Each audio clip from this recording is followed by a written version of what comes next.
एकीकडे छत्रपती संभाजीनगरचे माजी खासदार इम्तियाज जलील यांनी एफआयआर दाखल केलेले आहे। आता जलील यांनी देखील मंत्री संजय शिरसाट यांच्या विरोधात पोलिसात तक्रार दाखल करणार असल्याचं समजतंय। एसीबी बरोबरच जलील हे संजय शिरसाट यांच्या विरोधात आयकर विभाग आणि ईडीकडे देखील तक्रार करणार आहेत। भ्रष्टाचाराविरोधातला हा लढा राज्यस्तरावर नेणार असल्याचं जलील यांनी म्हटलं आहे। याविषयी संभाजीनगरचे माजी खासदार इम्तियाज जलील यांच्याशी बातचीत केली आमचे प्रतिनिधी चंद्रशेखर भांगे यांनी। संभाजीनगरचे माजी खासदार इम्तियाज जलील सर आपल्या समोर आहेत। सर, तुमच्या विरोधात तक्रार करण्यात आलेल्या अट्रॉसिटीची कसं बघताय सगळ्या तक्रारीकडे?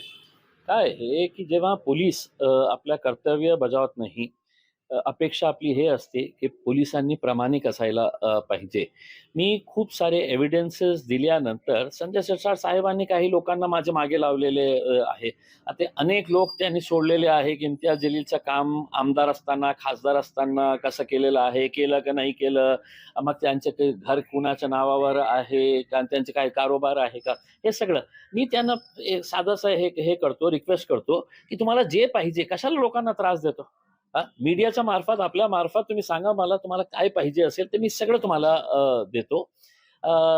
आणि दुसरं म्हणजे ठीक आहे, केसेस करण्यात आलेले आहे, हे दुर्दैवी आहे। म्हणजे महाराष्ट्र पोलिसांची प्रतिमा कधी नाही होती आणि माझ्या शहरामध्ये अशा प्रकारचे फेक केसेस फक्त काही लोकांच्या बोलण्यावरून, पोलीस स्टेशनच्या समोर बोंबाबोंब करणारे काही 10, 15, 20 लोकांच्यामुळे पोलिसांचा वापर करून एफआयआर रजिस्टर करा, इम्तियाज जलील गप्प बसतील, नाही बसणार मी, कोणत्याही परिस्थितीमध्ये नाही बसणार। मी पण उभे राहतो या भ्रष्टाचाराला लढा देण्यासाठी।